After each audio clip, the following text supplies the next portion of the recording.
Kota yang warganya menjadi komunitas pensiunan terbesar di AS ternyata juga menjadi tempat dengan pertumbuhan jumlah anak paling pesat bila memperhitungkan kawasan satelit di sekitarnya. Perkembangan ini memunculkan dinamika baru selain juga tantangan tersendiri. Berikut laporan Nufa Perwadi dari VOA. Dengan suhu udara relatif hangat sepanjang tahun dan tidak adanya pajak penghasilan negara bagian, Florida menjadi tujuan banyak warga Amerika untuk melewatkan masa pensiun. The Villages di Florida bagian tengah menjadi salah satu kota favorit bagi pensiunan. The Villages is the largest retirement community in the United States, and I've been led to understand that it's the largest retirement community in the world right now. Undang-undang di The Villages membatasi usia penduduk untuk menjaga statusnya sebagai komunitas pensiunan. Tapi daerah sekitar The Villages, termasuk kota Wildwood, kini juga menjadi wilayah dengan pertumbuhan terpesat dalam penduduk muda dan anak-anak. Alasannya, banyak layanan bagi para lansia harus dilakukan oleh keluarga relatif muda.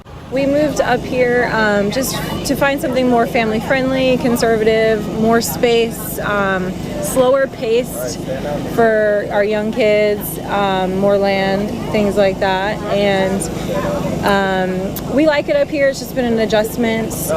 Jumlah anak usia 14 tahun ke bawah di wilayah The Villages dan Wildwood tumbuh 18% lebih dalam 10 tahun. Sementara jumlah keluarga muda tumbuh 19% dalam kurun waktu yang sama.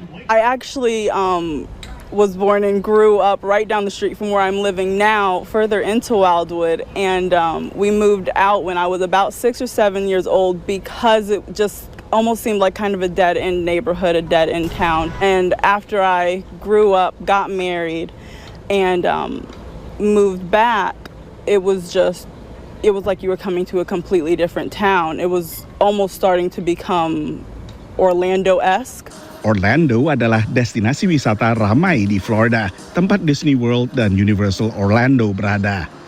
Meski banyak warga lansia merespons positif pertumbuhan penduduk The Villages dan sekitarnya, bagi warga pensiunan ada pula dampak negatif. There's traffic here now, and with traffic comes more car accidents, and we're in golf carts, and there's more golf cart accidents because there's just such a crush of people here now.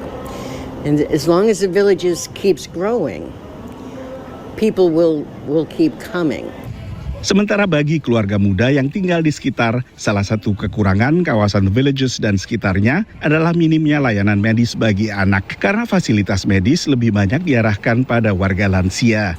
Perkembangan di The Villages dan sekitarnya kontras dengan apa yang terjadi secara nasional di AS. Data sensus terbaru menunjukkan bahwa dalam satu dekade terjadi penurunan sekitar 3,3% warga usia 14 tahun ke bawah di berbagai kota di Amerika. Dan penurunan paling signifikan terjadi di kota-kota besar seperti New York, Chicago, dan Los Angeles. Dari Washington DC, saya Nova Purwadi dan tim VOA.